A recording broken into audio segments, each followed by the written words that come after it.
सूरतुल फातिहा आयत नंबर 1 और 2 और 3।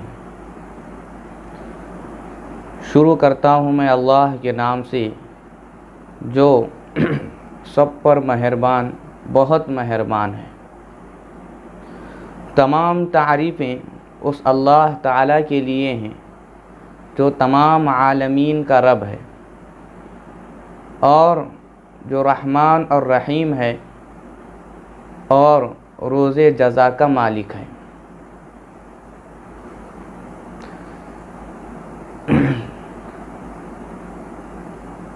सबसे पहले मैंने बिस्मिल्लाहिर्रहमानिर्रहीम का तर्जमा किया। ये तर्जमा आसान तर्जमा कलाम पाक हज़रत मौलाना मुफ्ती तक़ी उस्मानी साहब की तफसीर में इस तरह मौजूद है।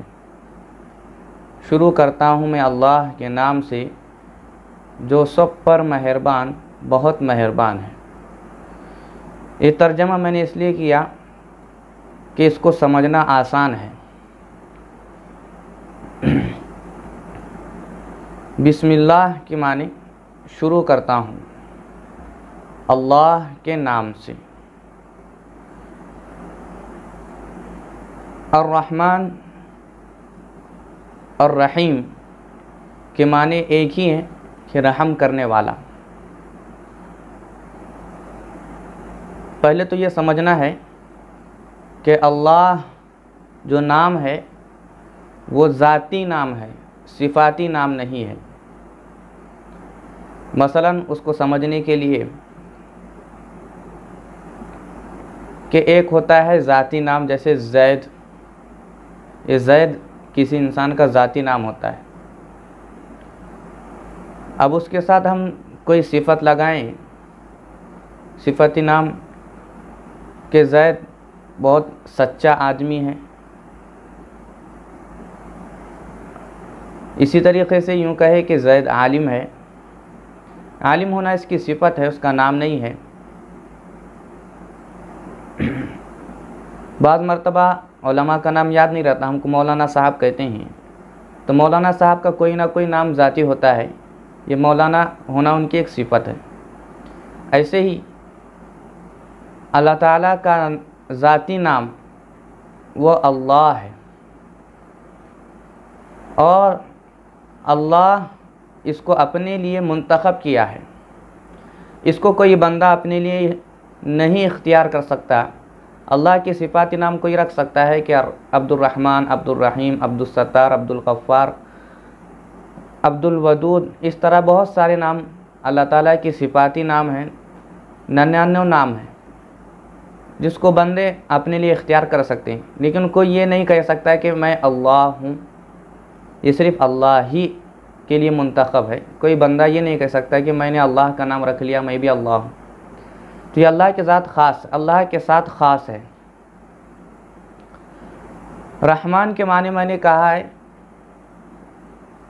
कि सब पर मेहरबान, के कहते हैं कि दुनियावी एतबार से है कि सब पर मेहरबान।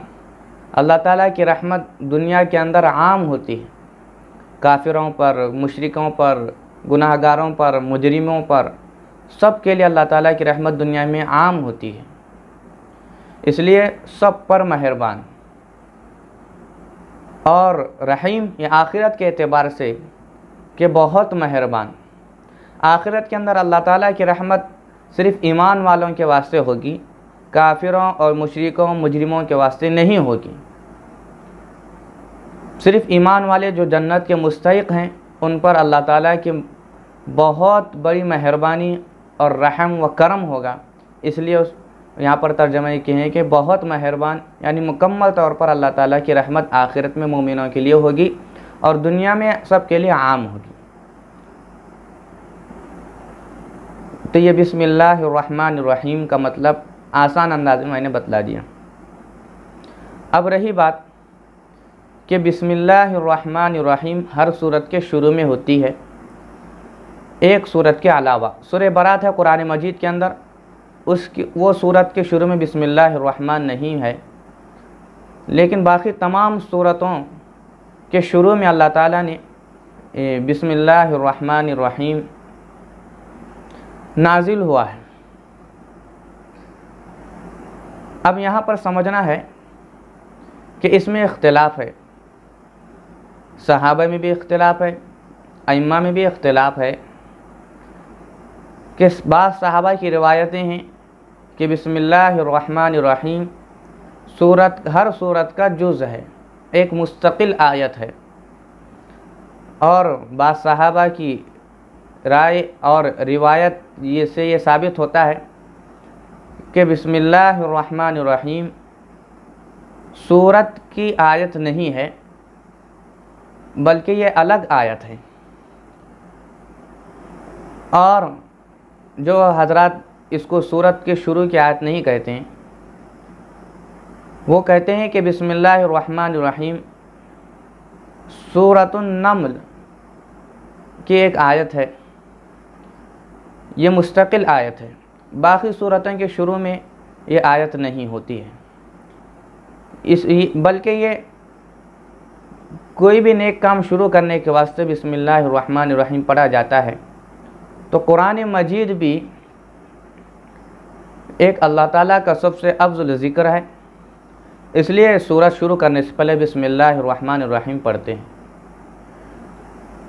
अब बाज़ लोग इसको बिस्मिल्लाहिर्रहमानिर्रहीम को नमाज में ज़ोर से पढ़ते हैं और बाज़ के नज़दीक आहिस्ता पढ़ना है।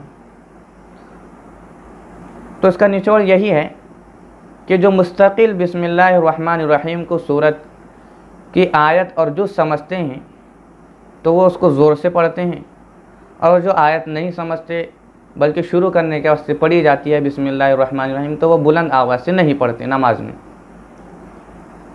जैसे इमाम शाफ़ई के नज़दीक बुलंद आवाज़ से पढ़ना है और हमारे इमाम साहब हज़रत अबू हनीफ़ा रहमतुल्लाहि अलैह इनके नज़दीक आहिस्ता आवाज़ में पढ़ना है।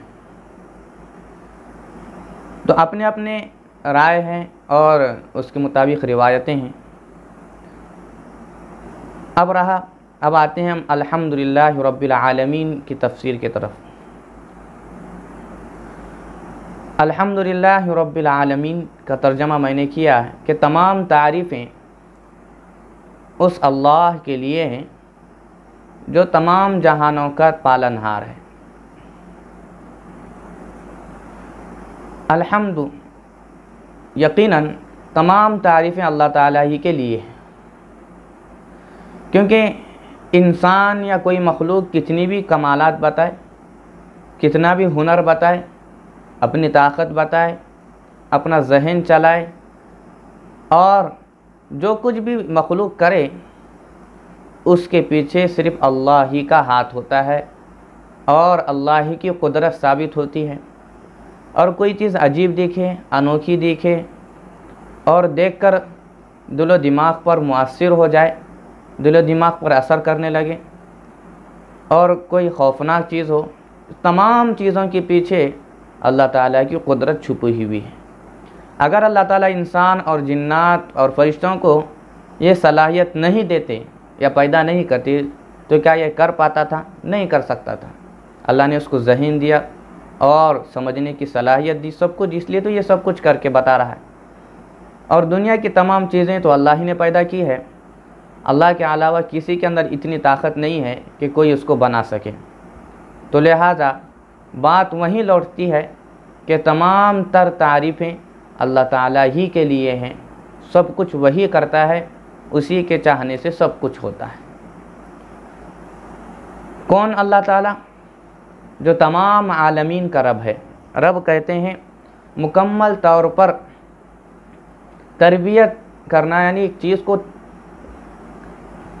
इकमाल तक पहुंचाना, यानी तकमील उसकी मुकम्मल कर देना। आलमीन, अब इसके अंदर मुफस्सिरीन का इख्तिलाफ है। बयानुल कुरान के अंदर है कि इंसान एक आलम है, जिन्नात एक आलम है, फ़रिश्ता एक आलम है, यानी जितने मखलूक़ात हैं, जानवरों में अलग अलग किस्म के जानवर हैं, मखलूक हैं, या बेजान मखलूक हैं। दरख्त हैं, जैसे पहाड़ हैं, और दरख्तों के अंदर अलग अलग किस्म के दरख्त हैं। आसमान है, ज़मीन है, रेत है, ज़र्रात हैं, सब कुछ जितनी अल्लाह ताला ने चीज़ें बनाई हैं सब एक आलम है, अलग अलग आलम है। तो तमाम आलमीन का रब है, यानी तमाम मखलूक़ात का रब है। तो मखलूक को एक आलम कहा गया। इसके अलावा तफसीर मज़हरी के अंदर है कि ज़हबी के कौल के मुताबिक तफसीर मज़हरी के अंदर है कि 18,000 आलम इसी तरह मौजूद हैं जिस तरह दुनिया मौजूद है। ये दुनिया जिसके अंदर हम रहते हैं, इस तरह और 18,000 हैं। और काब अहबार का कौल भी नकल किया गया है कि वो कहते हैं कि आलमीन की तादाद और लश्करों की तादाद अल्लाह ताला के अलावा कोई नहीं जानता। इसका मतलब ये हुआ कि दुनिया जैसे बहुत सारे आलम मौजूद हैं, मगरिब से मशरिक़ तक लेकर, या जितनी फ़िज़ा लंबी चौड़ी है जिसका किनारा हमको नहीं मालूम कि आसमान कहाँ ख़त्म होता है और ये समंदर कहाँ ख़त्म होता है, किसी को कुछ पता नहीं है। तो हो सकता है इन हज़रात के कौल के मुताबिक कि दुनिया जैसे बहुत सारे आलम और भी मौजूद हैं। और मारिफुल कुरान के अंदर भी इस बात को ज़िक्र किया गया। मैंने 3 आयतें पढ़ी थी, लेकिन वीडियो लंबा होता जा रहा है, इसलिए मज़ीद 2 आयतों की तफसीर आइंदा वीडियो में आप समाअत फरमाएं। अल्लाह ताला से दुआ है कि अल्लाह ताला हम तमाम को कुरानी आयत समझने और उस पर अमल करने की तौफीक नसीब फरमाए।